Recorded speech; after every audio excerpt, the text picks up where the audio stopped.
Hello, my name is John, and today we'll be reading How Mueller's Investigation Was Driven by Pious Hypocrites by Victor Davis Hanson, Washington Times, April 24th, 2019.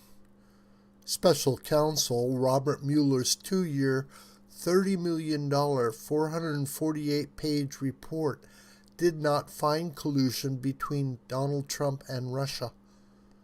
Despite compiling private allegations of loud and obnoxious Trump behavior, Mr. Mueller also concluded that there was not any actionable case of obstruction of justice by the president. It would have been hard in any case to find that President Trump obstructed Mr. Mueller's investigation of an alleged crime. There was never a crime of collusion. Mr. Mueller early on in his endeavors must have realized that truth, but he pressed ahead anyway. It is almost impossible to prove obstruction of nothing. 2. Mr. Trump cooperated with the investigation. He waived executive privilege. He turned over more than 1 million pages of administrative documents.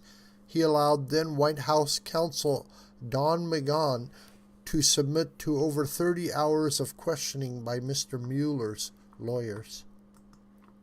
3.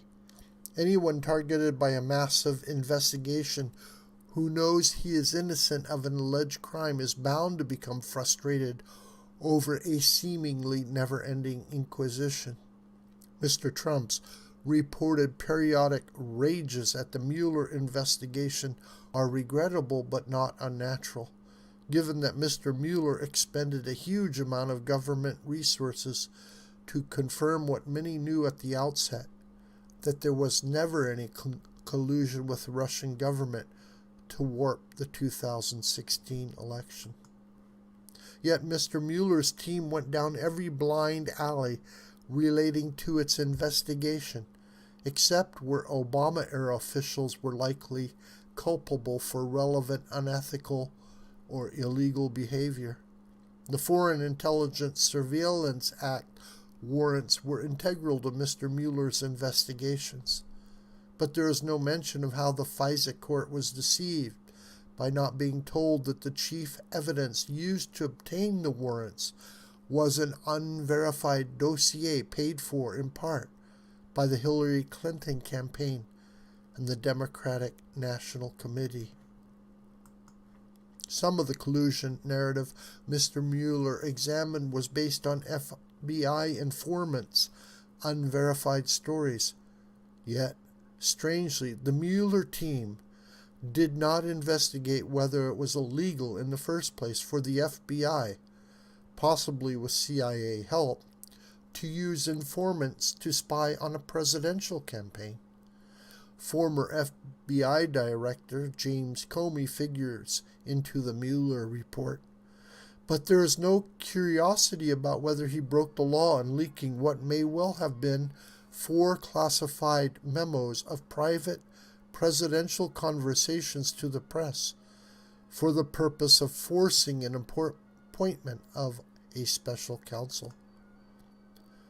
The Christopher Steele dossier likewise makes an appearance in the Mueller report, but for a team investigating the alleged collusion of foreigners in a U.S. election, there is silence about the salient fact that Mr. Steele, a foreign national, enlisted other foreign nationals to dig up dirt on Mr. Trump to weaken his election chances, with part of the funding for this research provided by the Clinton campaign and the DNC.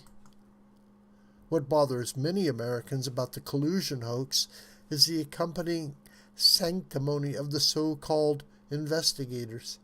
The Mueller team could have helped itself had it just noted that much of the evidence it looked at was a product of Obama-era officials' unethical or illegal behavior.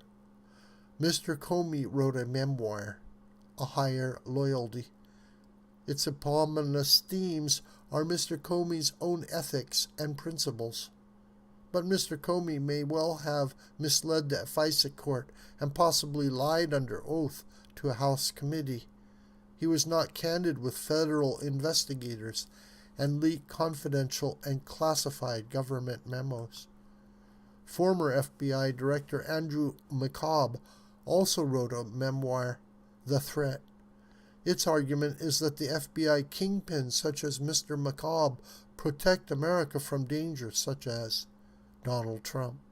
But Mr. McCabe himself is under criminal referral for lying to federal investigators. His sworn congressional testimony cannot be reconciled with Mr. Comey's. Mr. McCabe also likely misled the FISA court, and he apparently contemplating staging a near coup to remove an elected president through the deliberate misuse of the 25th Amendment. Former CIA Director John Brennan is a paid analyst for MSNBC, who often railed about Mr. Trump's treason and predicted his indictment. Yet Mr. Brennan himself has lied under oath to Congress on 2 occasions. He likely misled Congress about his role in trafficking in the Steele dossiers, and Mr. Brennan's CIA may well have helped the FBI use informants abroad to entrap Trump campaign aides in efforts to find dirt on Mr. Trump. Former Director of National Intelligence James Clapper is a CNN analyst who often predicted that a supposedly treasonous Trump would be indicted. Mr. Clapper, too, had lied to Congress under oath. He once denied and then admitted to leaking confidential documents. The problem with the Mueller investigation and with former intelligence officials such as Mr. Brennan, Clapper, Comey, and McCabe is pious hypocrisy. Those who have lectured America on Mr. Trump's unproven crimes have written books and appeared on TV to publicize their own superior virtue. Yet they themselves have engaged in all sorts of unethical and illegal behavior. The only mystery left is whether our elite investigators actually believed their own delusions, or were they constantly broadcasting their virtue as a preventative defense against growing evidence of their own moral lapses. This video is a production of the School of the White Crane. Hi, my name is John Brooker.